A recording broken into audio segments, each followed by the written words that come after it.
are now tuned in to the Storm Tracker podcast.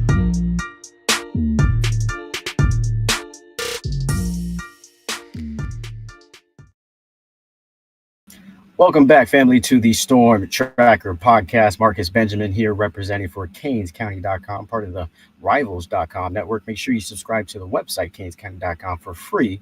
Use the promo code Miami30. Also, subscribe to this YouTube channel, live from Canes County. And it's that time of the year where we're going to look at official visitors who will officially visit Miami this weekend, as well as many prospects around the country will be officially visiting colleges, and to break down a lot of the recruits that will be visiting in the next couple of weeks. I've got Larry Blustein, longtime South Florida reporter representing for Prep Red Zone, Florida, to really kind of break it all down for us here on a Blu Monday. How's it going today, Blu? I'm doing good. Thanks, Marcus. Appreciate it. Long spring.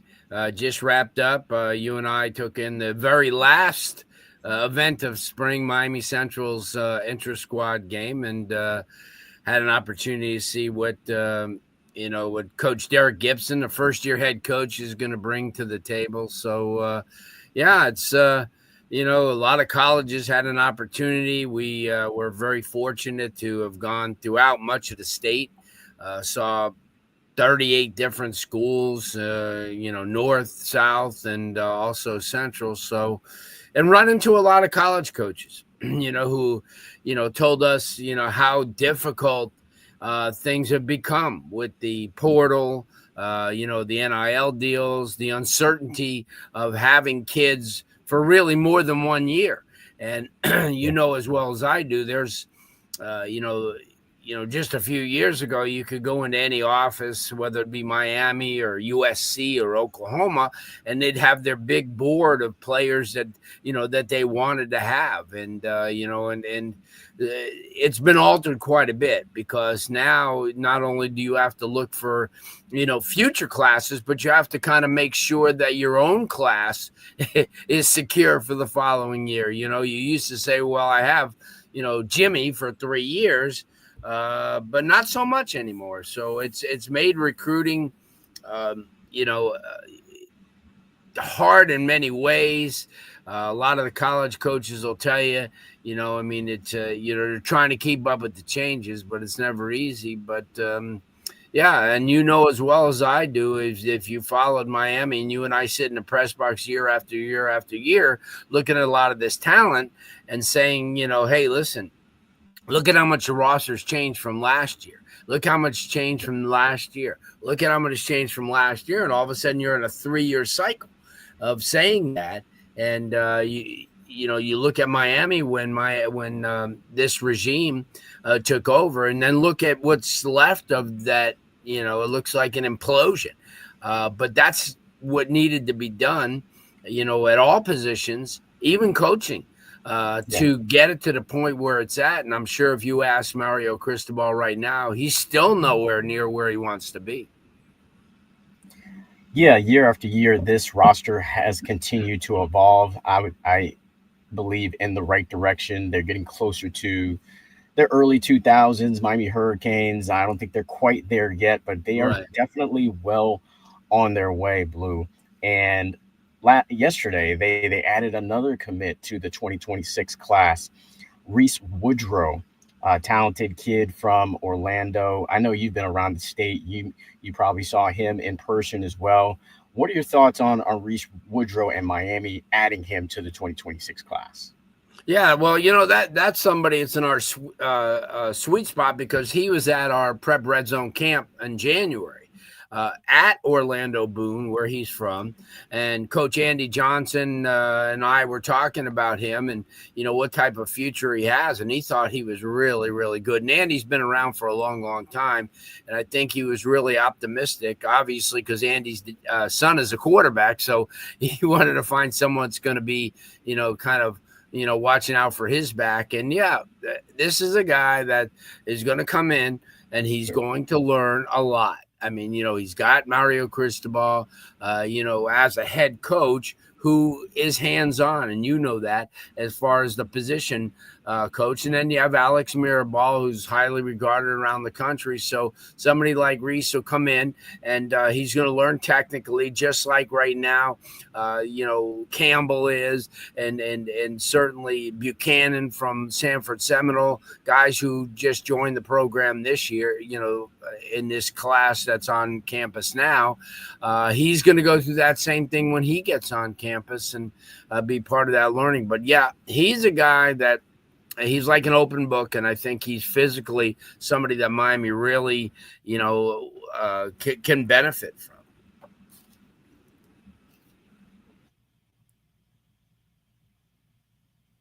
Yeah, definitely. I think he a lot of upside. I think Woodrow's got plenty of potential. Mirabal can definitely kind of groom and mold into, one of his guys that can be a contributor on the offensive line class here in 2026. Obviously, they've got the 5-star in Jackson Cantwell. They got Joel Irvin from the West Coast, Florida, Marks from Bowles out in Jacksonville. It's yeah, so you got just plenty of talent already. You already got five total guys on this offensive line, but there's plenty other talent out there that Miami is looking to add to this offensive line class, which I think this is probably the best offensive line class that we've seen in Florida in probably many years. I'd love to get your opinion on that, but Miami's still looking at Ryan Merritt, obviously a talent here in South Florida that Coach Mirabal, the offensive line coach, does like. And then you got Ganave Carr out there in IMG, along with Breck Collegier as well from IMG that Miami is interested in, as well as Cannon Pickett as well. So my question is like, you already got 5 guys, but you got at least 4 guys I just named that Miami's really high on. Which one of these guys that are out there with Merritt, Carr, Collegier, Pickett, do you think are must-gets to add to this 2026 class, offensive line class? Well, the thing with Ryan Merritt, and he was, and as I said, Mirabal was at his spring game and stayed for both halves against Daytona Beach Mainland and Delray Beach Atlantic. A kid is playing center right now. Obviously, Miami has a couple of centers, Buchanan, who could also play guard. SJ, who's another kid from Bishop Gorman, who a lot of people like a lot. But Ryan is very athletic. He's a wrestler, state championship wrestler. The kid's got no body fat, so he's going to get in the 315, 320 range, pretty much over the first 2 years. Pickett's another one, plays for a really, really good program in Tampa Bay Tech. A lineage that obviously has played at Miami with the Pickett family. Extremely strong, somebody who I think is, a great athlete. He's proven it. And, that's the one thing too, Marcus, here in 2025, the difference, let's say over 10 years is the offensive linemen that are coming in are a lot more athletic. They're not, it used to be to have them as big as you could get them, but that's not so much the fact. You look at guys like Collegier and you look at guys like Carr and certainly Ryan Merritt, and these are guys who aren't fat at all. I mean, especially Ryan. Ryan, being a wrestler and being in that type of cardio shape, he's pretty trimmed down. If you look at him, I mean, he's a big kid, but he's that's the wave of the future. You look in the NFL. I mean, you look at some of the NFL drafts, and this past year, a lot of these guys aren't fat. These guys are big boys, carry a lot of cardio with them because they know, and that's the direction that the offensive linemen are going to. And as you mentioned, He said you have a bunch of kids, but you're going to lose quite a few of them this coming year. You're going to lose Mawanoa. You're going to lose Bell. You're going to probably lose, Okunlola, who just graduated in 2.5 years. Congratulations to him. You're going to start losing a lot. You're going to lose your center, who you've had for just 1 year. So Miami's going to sweep a little bit out, and they're going to need these guys that are in there now to kind of step up, and then the guys that you and I are talking about to come in and be their position. So Miami has that little assembly line of talent, and there's no doubt that Miami's a top 5 offensive line in the nation right now, and they're only adding to it, with the addition of some of these other faces. But yeah, you're right. And then you look at the kid Jackson. He's a stud. I mean, what else are you going to say? Yeah. He's like Mawano. He's a plug and play type of kid, elite type of football talent. Somebody who's come in there and he's a shot put state champion, a national record holder. The kid is just, and you look at him, he's 6'7" and a quarter. And you look at, and he's well over 300 pounds. But if you look at him, he doesn't look it because he's not, he's not blubbery fat. He's muscle tone. He's great cardio guy. So, yeah, Miami's on the right track. And you build your fortress first, offensively and defensively. And, you and I have talked, on previous podcasts about the defensive line and, how strong they are, with the Bain and guys like, Messidor coming back. And then they're building right behind that, the kid Scott, who had a great first year last year. I mean, he's one of those guys that's going to be the next big time type of kid. So yeah, what Miami's doing, Marcus, is taking care of that offense and defensive line, especially now in this cycle with that offensive line, to ensure that their quarterback of the future will have that time. Their running game will have those holes to go through. So, and that's how you build. That's how you build successful teams. You look at the Ohio States, you look at, the Alabamas and the LSUs and the Georgias, and the success that they have starts up front on both sides of the ball. Yeah, absolutely. Definitely great insight from Larry Blustein joining me here on the Storm Tracker podcast, representing for Prep Red Zone, Florida. Let's talk a little bit about the receivers, though, Blue, because Miami, South Florida in general, definitely no shortage at the position, and that's no different here in the 2026 class. I'm going to throw a couple of names at you that Miami are interested in for this wide receiver class, and just kind of want to get your opinion on which one of these guys do you think are must-gets. One, I'll start with Calvin Russell. I mean, he is a definitely talented player, played quarterback for a while for Northwestern, is an outstanding basketball player as well. He's being recruited by schools for both sports and also Miami as well. Miami's kind of jumped in as far as recruiting him as a basketball player as well. Of course, his mother, one of the best women's basketball players for the University of Miami.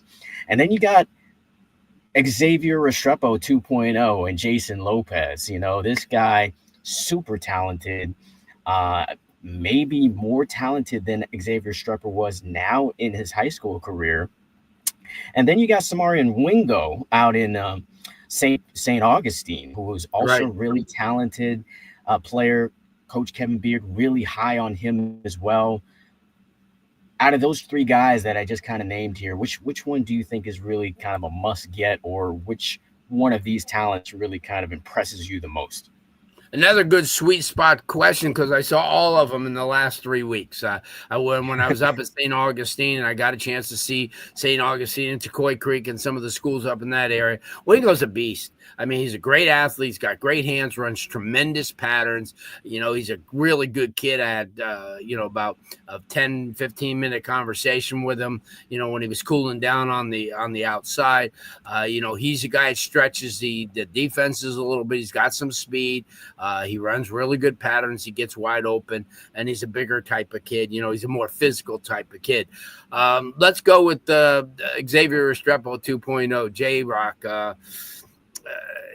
between he and Russell, they'll drop 30 points on you on the basketball court in no time. And let's fast back to last year's game against American Heritage when he played against a kid that it was being in Thomas, who was one of the highly regarded defensive backs in the nation, ended up at Florida State where he caught 12 balls for 225 yards and got in the end zone two times in the game.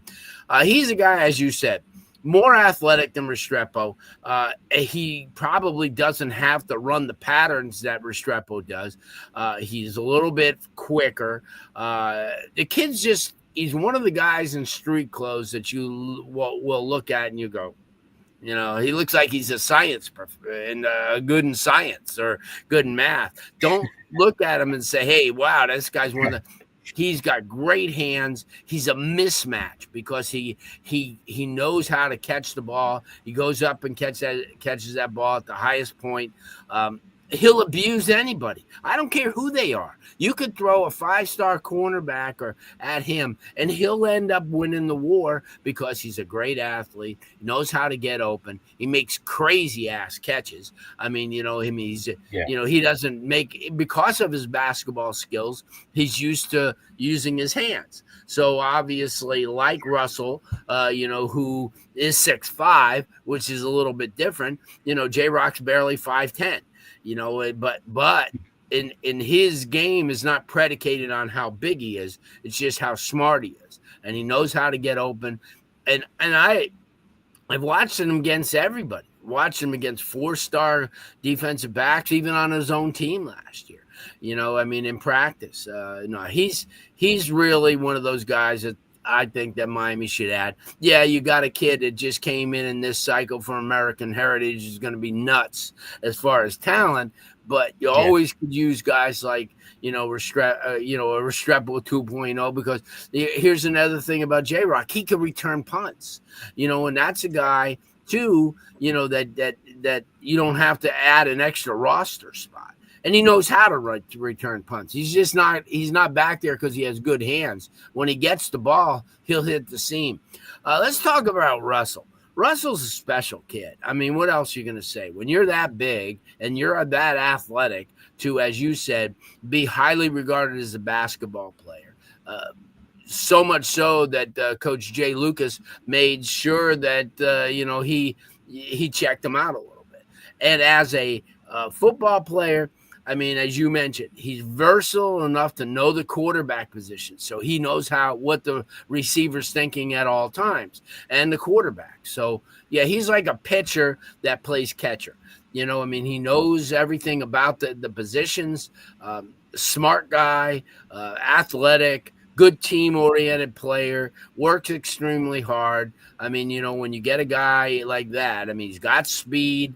He's got the benefit of having Nick Lennar, who's obviously, if not the best, one of the best in the nation for 2027, in there with him. So he takes a lot of the heat off of him. It's not always going to be a double coverage situation for him. He's sometimes going to get a safety high, and maybe a corner will let him go to the safety, which is his advantage because there's not very many safeties that are going to cover him. Yeah, he's a big time kid and a must get. Yeah, definitely. I would love to see Miami kind of keep Calvin Johnson. Calvin, he kind of plays like Calvin Johnson. Yeah. Calvin Russell, just because he's just such a talented player, and he's from a big time program, obviously in Miami Northwestern legacy guy. So you'd love to see that type of player really kind of stay home. But a lot of these other schools are very interested in him, including North Carolina, Alabama, and others. So understandable. He is. Yeah, absolutely. So we'll see how that one plays out. Let's switch over to defensive back here. A couple of guys I'll throw at you. Danny Odom from First Academy, and also Devin Jackson as well. These are two players that Miami is definitely interested in at defensive back. And I think they would be really good additions to the 2026 class. And Justice Fitzpatrick, I really can't, not mention him as one of the top priorities at defensive back here in the state of Florida. What's your opinion on those guys? Yeah, we'll start with Justice, because of the fact that he's played more games than any of them. Started as a freshman. If you remember, against Homestead in the state championship game, he came up with a key interception. As follows in the footstep his brother Minka Fitzpatrick, who's a stud with the Steelers, played with the Dolphins. Obviously, a kid that can cover a lot of ground. He's got loose hips. He can play corner. He can play safety. He'll hit you a little bit. Just, total package. Great kid, great family, great support.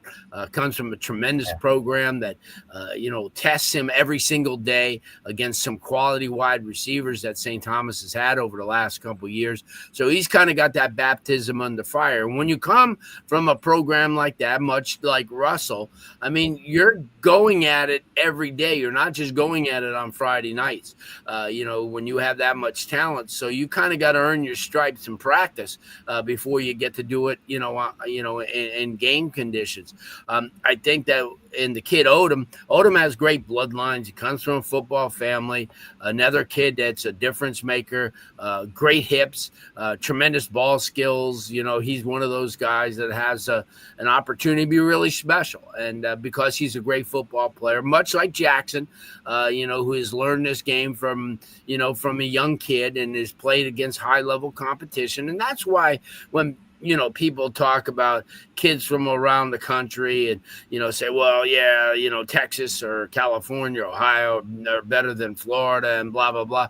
The thing that separates a kid from the state of Florida is they get this from the age of 8 years old.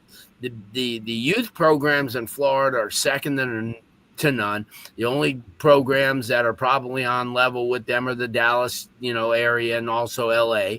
But it shows that these guys get it done at a young level. And by the time they get to high school, like Trajan Bandy, excuse me, you look what a tremendous athlete he was coming out of youth football and what an impact he made, right away. As a freshman with Miami. So that's the difference. You get guys like Odom, you get guys like Jackson, you get guys, like Fitzpatrick, and there's others, who are that type of, athlete who not only, been playing like this for a couple of years, but since they were young. And I think that makes a huge difference to be able to jump right in, into at a varsity level as a ninth grader and maintain that throughout their careers. And there's 4 of them or 3 of them right there that have.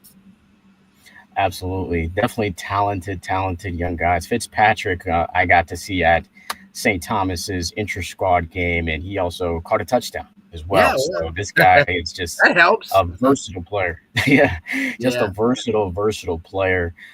So he just looks the part. He looks pretty. We in the industry like to say, he looks the part, and he seems like he could be a contributor right away, just like OJ Frederick did, who also came from the same program. I think they have very similar skill sets. OJ also played both ways at St. Thomas in his senior year, so would love to see Miami add a Fitzpatrick to their 2026 class.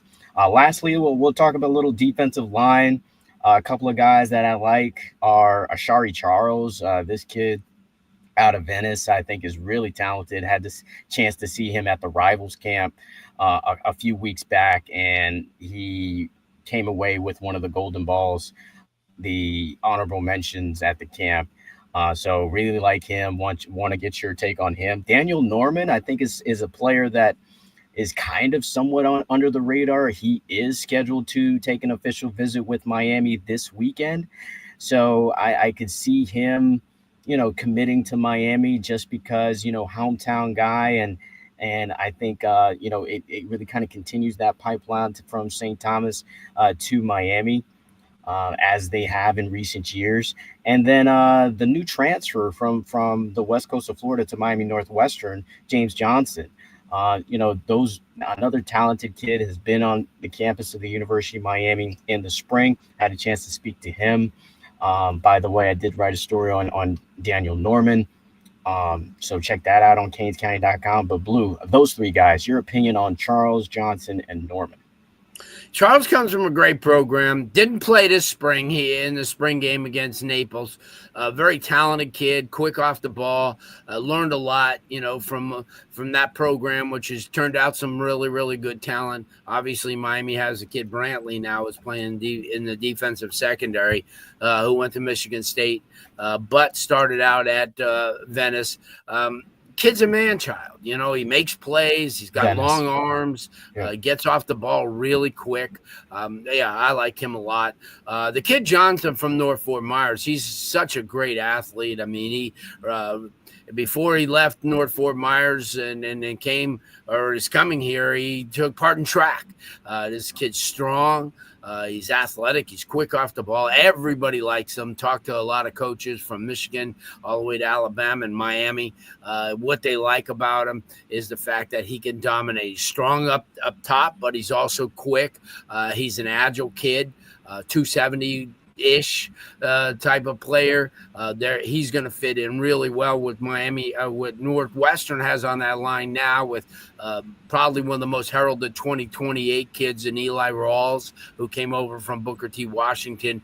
But the thing about a guy like that is he's just a super player that is strong. Takes on the if you're not gonna double team him, then you're kind of wasting your time. But Miami's got a lot of those kids, like as you're watching Charles, against Lake Mary last year in the state championship game. And then obviously, the opportunity with Norman, who, as you mentioned, is just, I don't think he's even scratched the surface. A lot of people hadn't talked about him.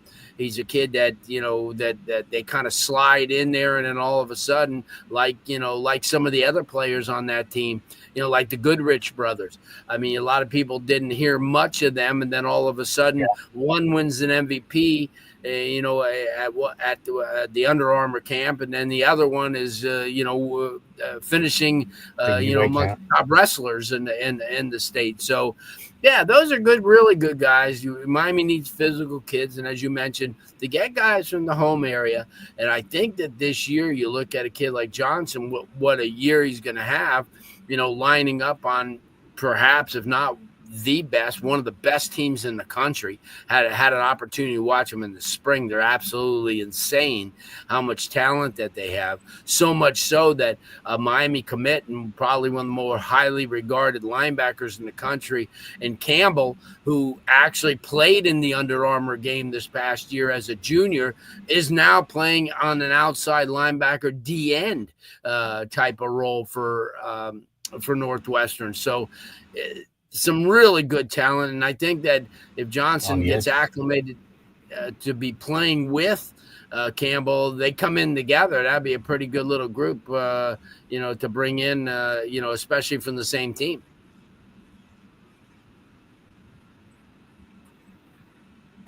Yeah, absolutely. I mean, we talked about Calvin Russell. Obviously, if they could bring 3 Miami Northwestern Bulls into this class, it would really be impressive. To get Russell, Johnson, and then of course Campbell, who's already committed to the program. It'd be the first Miami Northwestern player since Cam Kinchens. It would be nice to see Miami continue to build that pipeline from that Story program. Lastly, before I let you go, Blue, you have been around the entire state and then some. So you see a lot of under the radar type of prospects. I think you're probably the king of really kind of identifying under the radar type of prospects. Who have you seen in the past couple of weeks or month or so that really impressed you, that's kind of under the radar, that Miami maybe want to shoot their shot for? Yeah, well, you talk about talent. There's a lot of young talent. A lot of those 2026 kids are pretty much been identified. But what Miami's now looking for is future kids. We talked about Northwestern, Nick Lanier, who I think is the best wide receiver in the country, perhaps at any class. Miami could get in there. I know Florida and a lot of other schools. I think from the local standpoint, Boyd Anderson has two kids that are just off the charts. One's a defensive end, 6'5", 225 pounds, also playing wide receiver. You got the kid Johnson, who defensive back at Plantation, who Samari Roll, who knows a lot about defensive backs playing in the league, who's coaching over there, told me he's Patrick Peterson all over again. Wow. And Miami has already identified him. There's so much talent statewide that Miami's starting to go after. Up at Jacksonville Trinity Christian, they have like 2 or 3 kids that are really, really good. I had an opportunity to stop by Bowles and watch the linemen. They also have a freshman there that's really, really good. So anywhere you look, Miami's very much in it. The very fact that, they're trying to take care of business here locally. When we saw Central the other day, obviously Central and the kid Henry, the kid award number 92, the defensive tackle, he's a freshman. The kid's a beast, an absolute craze. So I'm excited about, what's going to happen. Now we're going to see a lot of these kids over the next month travel to these schools. So Miami's going to be, with all their camps. I know Miami's got a couple of 7-on-7s. They got a line camp coming up. They got a prospect camp coming up, a special teams camp. Miami's in desperate need to get a kicker. I think they'll love the kid from Chaminade, Madonna, who I think will go in, and we've seen him. We've seen him come through at Norland. We've seen him come through. So, I think this summer, over the next 3 weeks, close to a month, are going to tell you how many new faces, and we'll come back in a couple of weeks and we'll tell you about some guys that we've actually watched up close and personal. Yeah, absolutely. I'm very excited for the different camps that will be at Miami. There's always new talent that kind of emerges from those type of camps. So really, really interested to kind of see what talent emerges. Vernell Brown is kind of one of those talents who kind of emerged from that Miami camp. So I'm excited to see who will emerge there. Larry Blustein, once again, joining me for the Storm Tracker podcast on a Blu Monday. That's going to wrap it up for the Storm Tracker podcast this time around. Blu, where can they find more information that you provide? Well, we have, as you mentioned, we have Prep Road Zone Florida, where we every single day highlight a team and close to 100 different prospects. We have a really good team scouring the state. Drew Johnson's unbelievable. He goes everywhere. He does a lot of camps for us. Also Shannon Jordan, who works the west coast of Florida. And then obviously we get an opportunity, especially like I said, we highlight a team every day and give you 14 to 20 different prospects with their film every single day. Also, we have my LarryBlustein.com, which highlights a lot of the Dade Broward schools. Today we did something on Matter Academy, with Ice Harris moving over there and a couple of prospects that they have. We'll also highlight Central. We've had an opportunity also to look at Northwestern and some of the other teams like St. Thomas and Chaminade. So, and also some of the other teams who have talent, like a Goldman with T. Bell, is committed right now to FSU, but that may change. You never know. But so there, and then every Monday night, we're on our 560 WQAM radio show. Each week we get you on. We get a lot of and the thing that separates us on that show, Marcus, is we go around the entire state and throughout the country with people like yourself who cover these teams. Like we'll have FSU and we'll have Florida and we'll have USF and UCF coverage and FAU and FIU coverage from people who actually are there, like yourself, every day, watching these players and watching these teams. So it gives fans a really good insight, and we love to have them on.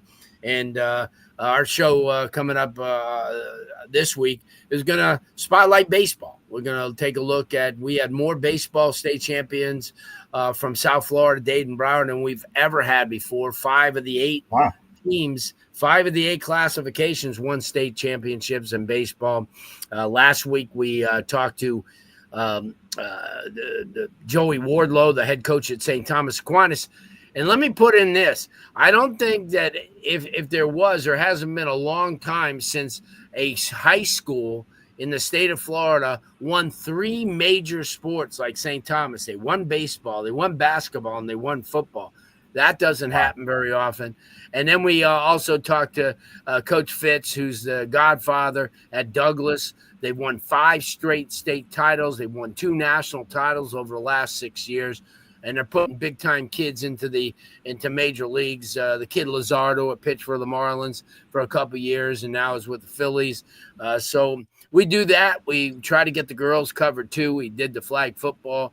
So it's become a good sports show, but during football season, it'd be hard-pressed not to find, high school players and coaches. And so we're there, and I appreciate you giving us an opportunity to be on with you. Absolutely. Good stuff from Larry Blustein, the South Florida legendary reporter. Thanks again for joining me today. That's going to wrap it up for the Storm Tracker podcast. Make sure you subscribe to this channel live from Canes County, and also subscribe to the website, canescounty.com, for free. Use the promo code Miami30. Until the next episode.